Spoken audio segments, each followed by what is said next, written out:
Podium Podcast. Lo mejor está por escuchar.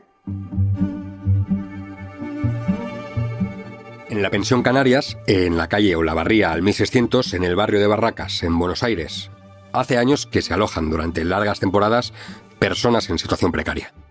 Son pequeños apartamentos, muchos de ellos sin baño y sin cocina, que se comparten con el resto de los inquilinos. En 2024, Pamela y Roxana llevaban 2 años alquiladas en el departamento número 14. Ambas tenían 52 años. Pamela, una hija de 27 y un hijo de 14. Con ellas, en el mismo departamento, vivían Andrea, de 42, y Sofía, de 49. 4 mujeres lesbianas, pobres, que habían creado un pequeño espacio común de cuidados y supervivencia.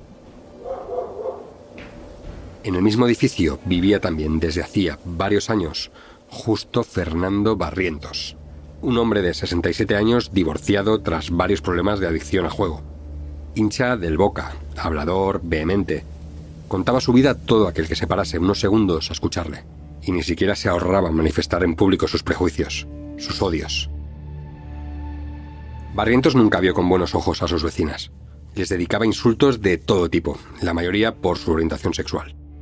¿Qué hacían unas mujeres viviendo juntas mostrando su relación en público como si fuese algo normal?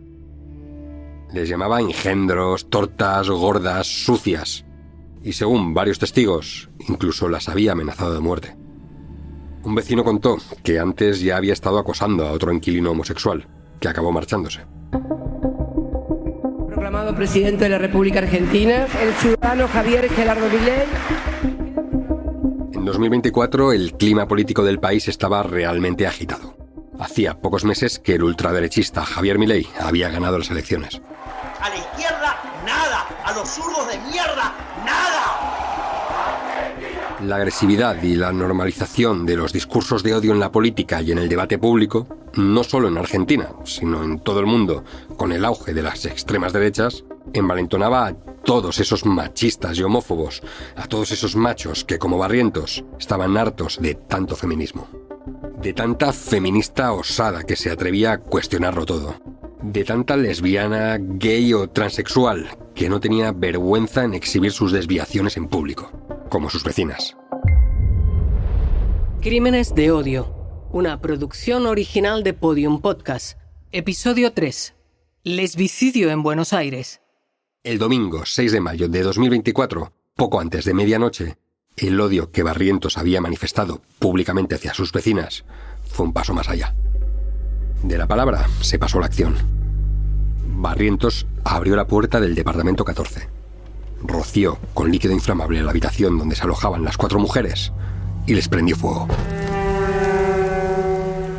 Las llamas se expandieron rápidamente por la habitación. Las 4 mujeres quedaron atrapadas y sus gritos alertaron a todo el vecindario. Un testigo contó que cuando trataron de salir, Barrientos se quedó ante la puerta, las golpeaba y las volvía a meter dentro del piso en llamas. Andrea se enfrentó a él. Sofía forcejeó con él mientras éste intentaba retenerla, meterla de nuevo en la habitación para que se abrasase, pero logró escapar. Algunos de los inquilinos acudieron a su auxilio, intentaron sofocar el incendio con un extintor. Otros trataron de apagar las llamas que prendían los cuerpos de las mujeres, llevándolas bajo la ducha. Varios vehículos médicos, bomberos y policía acudieron apresuradamente al lugar. Hubo más vecinos afectados por el fuego y por el humo. Se desalojaron a más de 30 personas, muchas de ellas atendidas por los servicios de emergencia. Las 4 mujeres víctimas del ataque fueron conducidas de urgencia a diferentes hospitales. Pamela fue la primera que falleció. Roxana y Andrea, después. Sofía fue la única sobreviviente. El autor del crimen, Justo Fernando Barrientos, intentó quitarse la vida cerrándose el cuello. No lo consiguió. Hola, Miquel, ¿cómo estás? Te mandé unos mensajes por DM, por Twitter, para que veas el triple lesbicidio que hubo en Argentina. Estoy conmocionada, horrorizada y encima con gente que hace apología del odio. Bueno, nos vemos personalmente y conversamos también sobre esto. Un gran abrazo, amigo. Luciana Pecker es una amiga periodista argentina. Es autora de varios libros, algunos de ellos muy populares, traducidos a varios idiomas. Y es también una reconocida y premiada activista por los derechos de las mujeres en América Latina. Lleva 1 año y medio viviendo en España, lejos de su país, como solicitante de asilo. Solemos compartir largas charlas y mensajes comentando cómo las extremas derechas de ambas orillas del Atlántico, además de estar conectadas, están llevando a cabo una peligrosa institucionalización del odio. Y de cómo las mujeres, las feministas y las personas LGTBIQ y sus derechos están las primeras en las listas del odio. Es por eso, precisamente, por lo que ella está aquí, exiliada por las amenazas que lleva tiempo recibiendo. Cuando le conté a Luciana que iba a dedicarle un capítulo de esta serie a un caso sucedido en Argentina, le pedí que habláramos y que me explicara lo que está sucediendo en su país. ¿Qué hay detrás de esta historia de odio que acabó con la vida de estas 3 mujeres? ¿Cómo vivisteis como argentinos, aunque sea desde la lejanía, pero también conociendo que tú estás en contacto con la gente de allí, este terrible crimen? ¿Qué supuso para la sociedad en el contexto en el que había pues todo este discurso, ¿no? Desde la política machista, LGTBI-fóbico, etcétera? ¿Cómo cayó este crimen? Miquel, fue un mazazo en el corazón, una piedra en la cabeza, una dolorosa comprobación que lo que veníamos diciendo, que la lesbofobia, la homofobia, la transfobia, la misoginia de la extrema derecha del gobierno de Javier Milei estaba alentando a que se produzcan crímenes que cobraban la vida de las mujeres de las tortas, que es como se llaman y llamamos a las lesbianas en Argentina, y además con ese nivel de crueldad y de sufrimiento, ¿no? Ponernos todas en ese cuerpo de mujeres quemándose vivas en una pensión en Constitución, que es un lugar muy vulnerable, y que a la vez estaban haciendo, como dice la gran periodista argentina Marta Dillon, que estaban haciendo comunidad, que se estaban cuidando entre ellas. Y aunque tengas ese cuidado colectivo entre lesbianas, viene un tipo y te quiere quemar viva, claramente como las brujas, claramente como en otros femicidios, claramente como una inquisición moderna,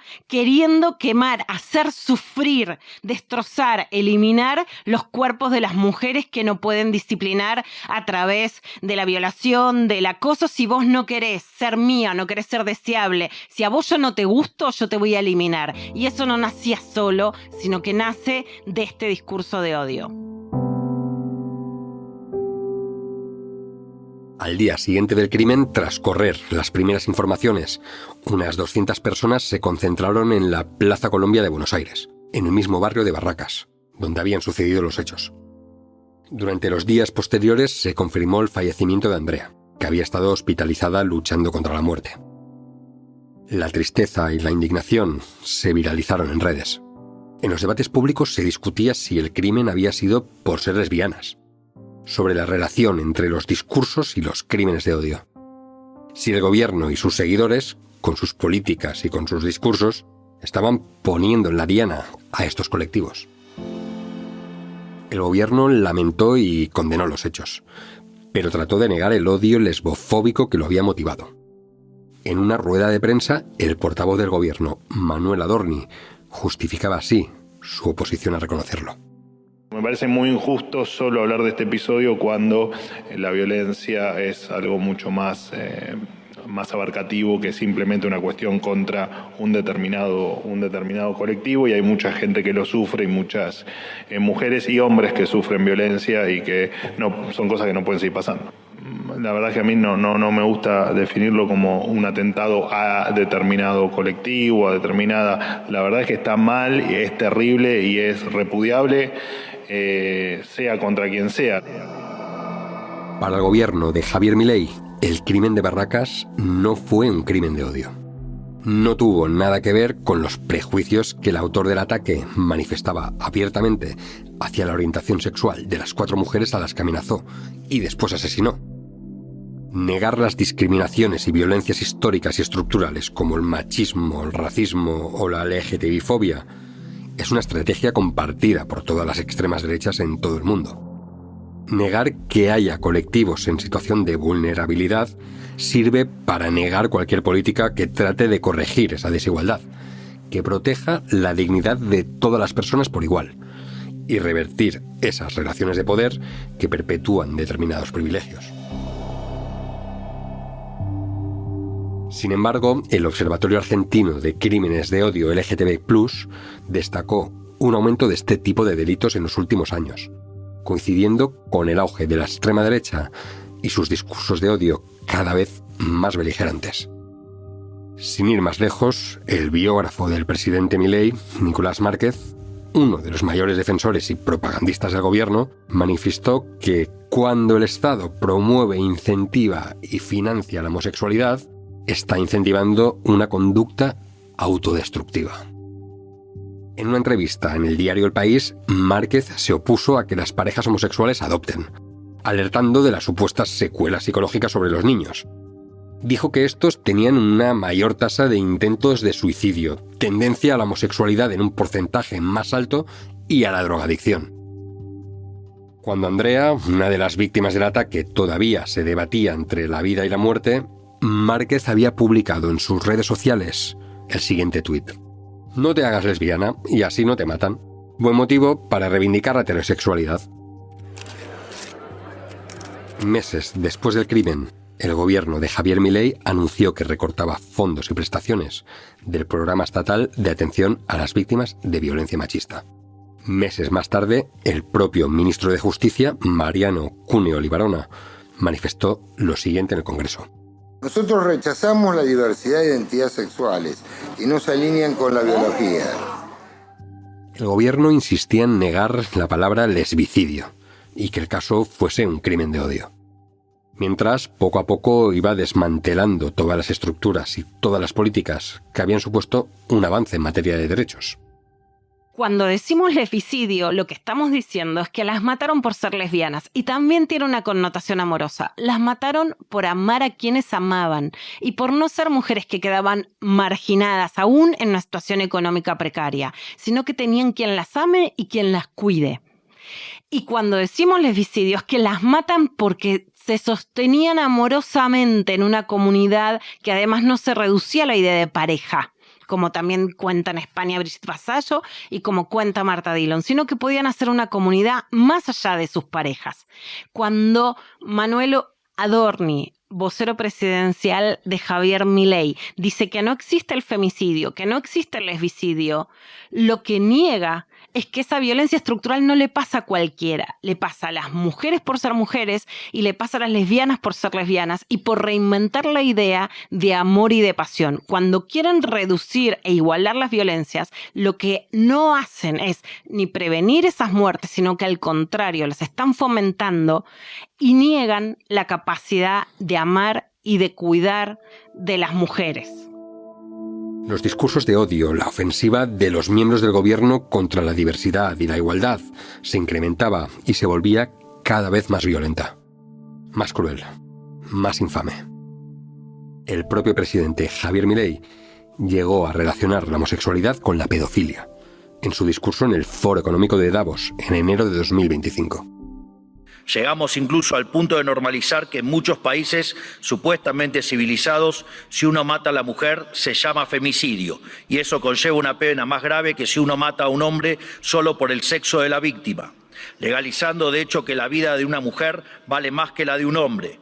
Sin embargo, no se quejan de que la mayoría de los presos son hombres, ni que la mayoría de los plomeros son hombres, ni que la mayoría de las víctimas de robo o asesinato son hombres, y ni que hablar de la mayoría de las personas que murieron en guerra. Pero si uno plantea estas cuestiones desde los medios de comunicación o incluso desde este foro, nos tildan de misóginos, solo por el hecho de defender un principio elemental de la democracia moderna y el Estado de Derecho, que es la igualdad ante la ley. Y los datos. Desde estos foros se promueve la agenda LGBT, queriendo imponernos que las mujeres son hombres y los hombres son mujeres solo si así se autoperciben. Y nada dicen de cuando un hombre se disfraza de mujer y mata a su rival en un ring de boxeo, o cuando un preso alega ser mujer y termina violando a cuanta mujer se le cruce por delante en la prisión. Y cubriendo esta multitud de prácticas abyectas está el eterno victimismo, siempre dispuesto a disparar acusaciones de homofobia, transfobia y otros inventos cuyo único propósito es intentar callar a quienes denuncian este escándalo de que las autoridades nacionales e internacionales son cómplices. Poco después de estas declaraciones, con el recuerdo del terrible crimen de Barracas todavía latente Y ante los discursos de odio y el negacionismo insistente del gobierno, organizaciones feministas, LGTBIQ y antirracistas convocaron una gran manifestación. Es gravísimo que la investidura presidencial se exprese en estos términos. La llamada Marcha Federal Antifascista y Antirracista desbordó la capital argentina. Más de 500.000 de personas tomaron las calles el 1 de febrero, arrancando desde la mítica Plaza de Mayo. La protesta tuvo también su réplica en otros países, también en España, donde la comunidad migrante argentina convocó para visibilizar lo que estaba sucediendo en su país. Cuando se cumplió un año del crimen, todavía a la espera de juicio, Argentina volvió a recordar a Pamela, a Roxana y a Andrea. Barrientos, el autor del triple crimen, seguía preso, acusado de homicidio doblemente agravado. Pero en la causa, a cargo del juez Edmundo Ravione, no apareció la palabra lesbicidio, ni la consideración del delito de odio, ni nada que tuviera que ver con que las mató por ser lesbianas. Miquel, ¿viste cuando tomamos un café, nos compartimos un DM de Twitter y mostramos discursos de odio o los mostrás en tus charlas y decimos, bueno, ¿qué pasa con esto? Lo que pasó en Argentina lo que muestra es que todo ese bla bla de la extrema derecha contra las mujeres, contra las tortas, contra las bolleras, contra las personas trans, después termina calando. Ese odio no queda en Twitter. Lo que pasa en Twitter no queda en Twitter. Esto no es Las Vegas. Esto no es casarse en Las Vegas. Esto después desborda la sociedad. Entonces, eso fue el lesbicidio de Barracas y después pasó también en una zona rural de Cañuelas de 2 mamás con una hijita, como si se fueran a una zona rural de España, que un vecino les terminó quemando la casa. Por suerte, ellas no estaban. Y está pasando también con mujeres que viven juntas en departamentos y las empiezan a acosar los vecinos. O sea, el odio desde el poder o desde este poder de las redes llega a la calle, llega a las casas, quema vivas a mujeres, quema casas, llega a la vida cotidiana. Por eso lo tenemos que frenar. Un año después del crimen, la Cámara de Apelaciones dio un giro al caso. Ordenó citar nuevamente al acusado para que declarase, ahora sí, teniendo en cuenta el supuesto odio que lo motivó. Ahora sí, la justicia reconocía que ese, abro comillas, odio desmedido que manifestó el acusado y la brutalidad del ataque solo puede explicarse por la condición de lesbianas de las damnificadas. Cierro comillas. El caso, en el momento en el que publicamos este podcast, sigue a la espera de juicio.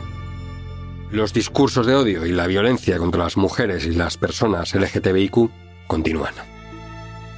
La escritora argentina Valeria Flores recordaba en un texto que, abro comillas, usar lesbiana para nombrar el motivo del atentado no es hacer de este crimen un asunto de lesbianas, es hacer justicia con un nombre que fue saqueado de existencia vital. Es reparar una historia de invisibilidad, soledad y violencia. La rabia y la indignación también se transformó en acción. Se tejieron cada vez más redes que conectaban a los diferentes activismos de todo el país y más allá. Se convocaron múltiples protestas y acciones para visibilizar estas violencias. Se señaló a los políticos que con sus discursos de odio legitimaban todas estas violencias. Y se insistió en la necesidad de acompañar a las víctimas, de no dejarlas solas. Y de recordar siempre a Pamela, a Roxana, a Andrea y a todas las demás víctimas del odio.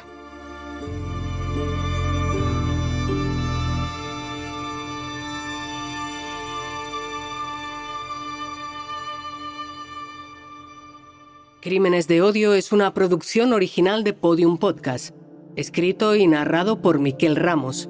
Diseño sonoro, Nico Solís. Producción, Sandra Martín y Lucía Villaverde. Producción ejecutiva, Jesús Blanqueño. Dirección, Eugenio Viñas.